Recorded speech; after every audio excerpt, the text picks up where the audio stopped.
Frigerio, hablando justamente de en cuánto puede incidir la situación de Brasil en la Argentina. Hasta ayer lo que se miraba era el escándalo. Después escuchamos las escuchas. Eran ciertas las escuchas. Ahora ya empezamos a mirar lo que pasa puertas adentro. Vamos a presentar al señor Matías Tombolini. Después vamos a hablar de esto que tengo aquí en mi mano. Pero ahora para seguir con lo que veníamos viendo.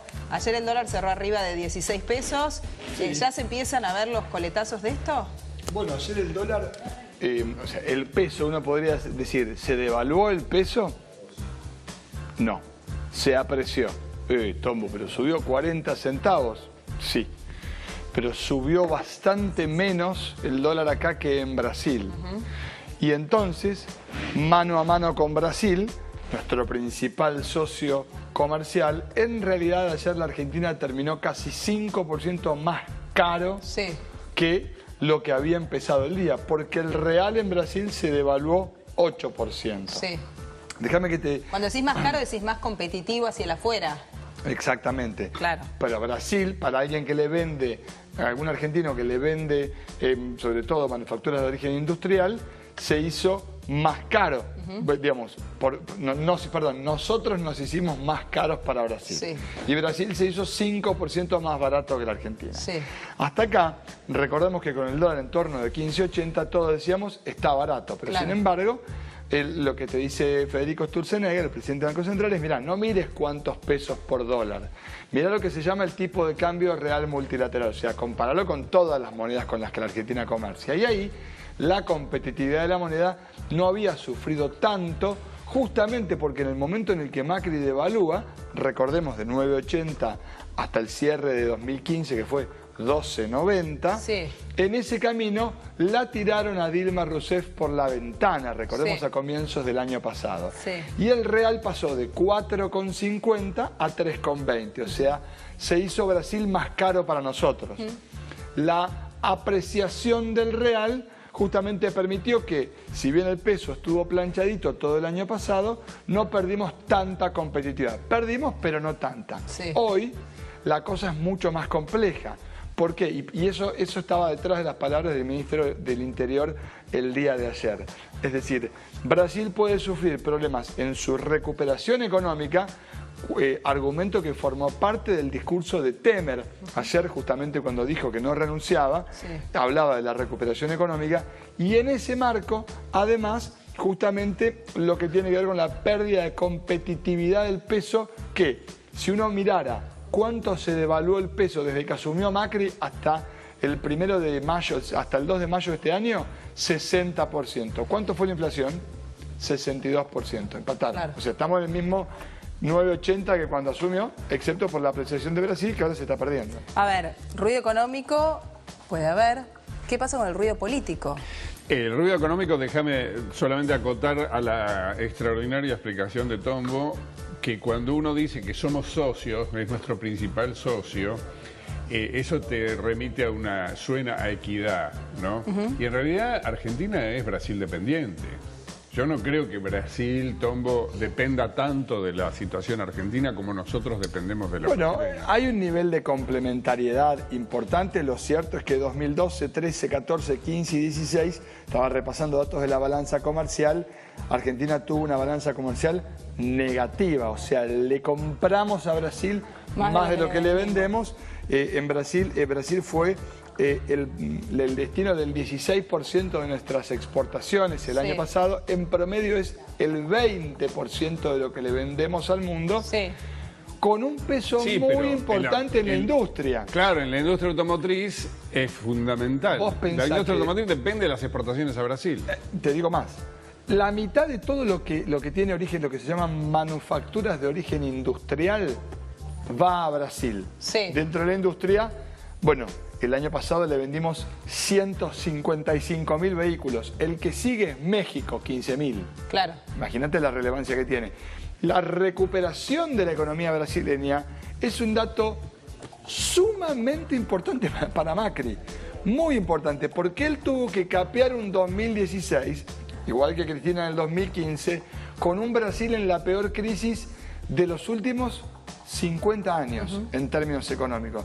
Que deje de caer o que rebote un poquito para la Argentina en el 18 sería una gran noticia. Esto es exactamente lo inverso. Bueno, igualmente digo, ahora hay que esperar porque hasta tanto no se solucione todo este tema institucionalmente dentro de Brasil, esto obviamente puede frenar en principio toda la actividad comercial que hay con los países. ¿Cuál es el país más ruidoso y más chillón? La democracia más chillona del mundo, ¿cuál es? Italia. Sí. ¿No? En Italia se gritan, se dicen de todo.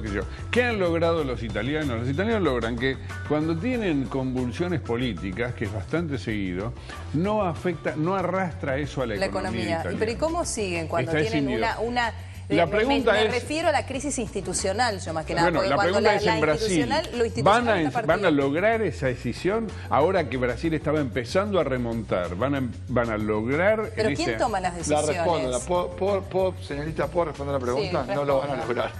Porque la diferencia entre Italia y Brasil se llama la Comunidad Europea. Claro, entonces ahí hay un paraguas que está por encima y hay otra cuestión que tiene que ver con el valor del componente institucional que tiene Italia. Sí. Dentro de la renovación surgen distintas figuras, etcétera, etcétera, pero hay una continuidad, si se quiere, en el tiempo, y la relación entre el sector privado y el público en términos de la corrupción no tiene la profundidad, ya sí la mafia, pero quiero decir, no tiene la profundidad de lo que se vive acá en Brasil, en donde hay una especie de nunca más de la corrupción. Sí, en Brasil realmente esto que yo te decía antes, que no encuentran, presidente exento de sospechas de corrupción se busca. Perdóname, ¿cómo es la línea sucesoria? Recordemos que Temer está completando el mandato de Dilma. Así es. Después de, en este caso, de Temer... Es parecida, la línea es parecida a nuestra línea sucesoria. Sí. Presidente del Senado, presidente de la Cámara de Diputados, presidenta, esa ya ahora. Bueno, pero el Congreso está en llamas. ¿Podría, en este caso, el presidente del Senado ser el que asume el lugar de Temer?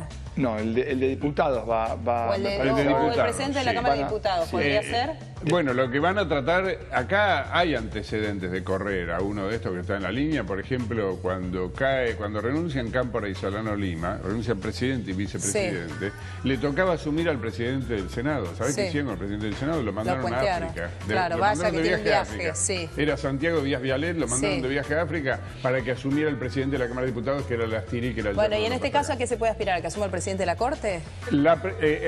Los sectores más republicanos le tienen simpatía a la presidenta de la Corte Suprema, que es una jueza que está un poco más limpia que todos los demás políticos. Ahora, vos recién cuando Pablo decía Italia, decías Italia la salva la Comunidad Económica Europea, en un caso, ponele así. En este caso, ¿quién toma las medidas económicas si el poder político está quebrado? No, bueno, ahí está. Meireles, que es el ministro de Economía de Brasil, que también sonó en términos de este proceso político que recordemos, como ya pasó la primera mitad del mandato de Dilma, que después que la tiraron por la ventana llegó Temer, digamos, no se prevé que se convoque a elecciones antes de tiempo. Deberían elegir a alguien. Entiendo que podrían elegir a cualquier brasileño mayor de 35 años. A diferencia de lo que pasó, por ejemplo, cuando eligieron a Duhalde en la Argentina, que era senador y pudo ser electo en la Asamblea Legislativa, justamente que lo designó, bueno, porque institucionalmente había ese lugar. Podrían elegir a Ronaldinho, presidente de Brasil. Por ejemplo, suena el alcalde de San Pablo como uno de los candidatos que podría tener chance. Te cuento, el alcalde de San Pablo es el que conducía The Apprentice, lo mismo que Donald Trump.